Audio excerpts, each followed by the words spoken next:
के साथ ऐसे सदन पुरुष का स्वागत और सत्कार करते हैं। इनके साथ हमारे सरदार शहर पंचायत समिति के प्रधान प्रतिनिधि मधु सिंह जी राजपुर पधारे हैं, उनका भी हार्दिक अभिनंदन और स्वागत करते हैं। उनके साथ भैरू सिंह जी पूर्व प्रधान पधारे हैं, उनका भी स्वागत, और गिरधारी जी पारिक उनका भी स्वागत। और हमारे साथ हमारे पूर्व विधायक सरदार शहर से रहे श्रीमान अशोक जी पिंचा पधारे हैं, उनका जोरदार तालियों की गड़गड़ाहट के साथ स्वागत और सत्कार करें।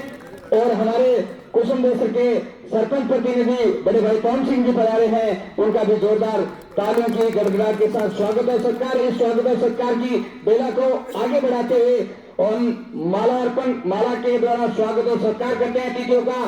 तो मैं राजकुमार जी रेणवा का स्वागत और सत्कार करने के लिए आदरणीय भैरू सिंह जी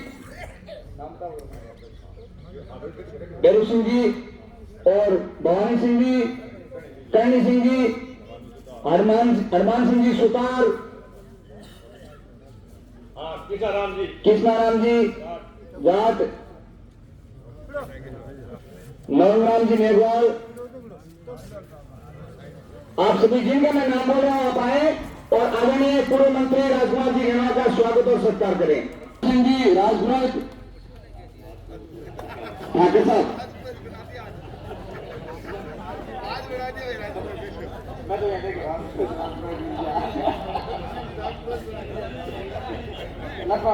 पहनाकर स्वागत और सत्कार करें। आप सब जोरदार बने हो। नंदाराम जी, नायक राम जी, मेघवाल,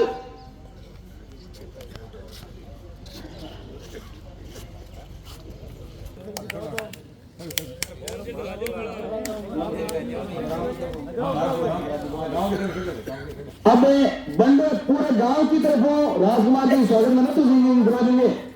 हाँ थे मार डाल दिया बिल्कुल बिना वो सगड़ा हो जा। और अब मैं मंच पर हम सबको संबोधित करने के लिए आदरणीय कुसुमदेसर सरपंच बड़े भाई पवन सिंह जी।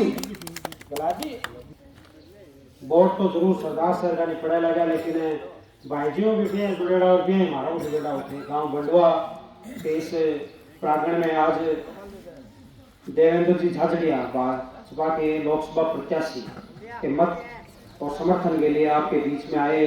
हम सबके परम आदरणीय और पूर्व मंत्री राजस्थान सरकार और सरदार शहर से भाजपा के प्रत्याशी बड़े भाई साहब राजकुमार जी रेणवा, पूर्व विधायक अशोक जी पिंचा, सरदार शहर पंचायत समिति के प्रधान प्रतिनिधि मधुसूदन जी, उनके साथ चल रहे गिरधारी जी पारिक, पुरोहित जी, पूर्व प्रधान भैरू सिंह जी, राजेंद्र सिंह जी साधु सर और तमाम चल रही पूरी टीम, गांव के पिता तुल्य बुजुर्ग और मेरे युवा साथियों।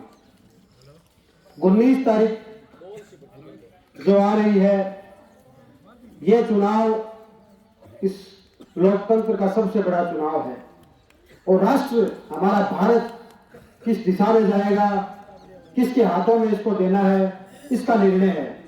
ये कोई सरपंच और पंच का चुनाव नहीं है, ये राष्ट्र को हमें किस दिशा में ले जाना है उसको तय करने का चुनाव है। माननीय नरेंद्र मोदी जी ने पिछले 10 सालों के अंदर इस भारत भूमि के लिए क्या क्या काम किए, ये आप सब भली भांति जानते हैं, क्योंकि मोबाइल का युग है। रोज आप हर चीज देखते हैं कि कैसे विश्व के पटल पर भारत का नाम रोशन किया, कैसे जो विश्व की ताकतें हैं वो आज ये देख रही है भारत की ओर कि भारत कैसे कैसे आगे बढ़ रहा है, किन किन परिस्थितियों को चैलेंज करके आगे बढ़ रहा है। बात करें अंदर भारत के विकास की, तो सड़कों का जाल देख लीजिए, ट्रेनों का जाल देख लीजिए, तमाम वो काम जो राष्ट्र को समर्पित है वो काम नरेंद्र मोदी कर रहे हैं। उसके बाद हम गांव के विकास की बात करते हैं। गांव के अंदर पहले सिर्फ बीपीएल परिवार को ही 30-35 हजार रुपए पीएमजीएसवाई मकान के मिलते थे प्रधानमंत्री आवास योजना में, अब 1,20,000 रुपए मिलते हैं और उसमें कोई बाध्यता नहीं है। जो व्यक्ति गरीब है, जिसके घर पर छत नहीं है, जिसके सिर पर छत नहीं है, उसको वो योजना से लाभान्वित किया जाता है। शौचालय की बात हो, चाहे किसानों के लिए सम्मान निधि की बात हो, चाहे फसल ऋण की बात हो, गांव के अंदर सड़कें हो चाहे बिजली हो, तमाम वो काम जो गांव के गरीब के लिए होने चाहिए वो माननीय नरेंद्र मोदी जी पिछले सालों में कर रहे हैं।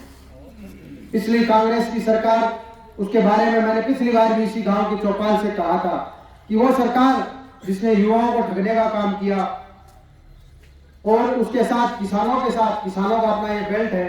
पिछली फसल, खड़ी फसल मूंगफली की जल गई थी, आपको याद होगा, बिजली की नहीं होने के कारण। कभी कोयला खत्म था तो कभी बिजली नहीं थी। क्यों नहीं थी? क्योंकि यह इनके अंदर कुर्सी की लड़ाई चल रही थी। अशोक गहलोत कह रहे थे मैं रहूंगा, सचिन पायलट कह रहे थे मैं रहूंगा। तो घरा जगह में झगड़ो है, अपनी घर को विकास हो रही है। तो कांग्रेस के 5 साल के कार्यकाल के अंदर ग्रामीण क्षेत्र के विकास के पहिए रुक गए।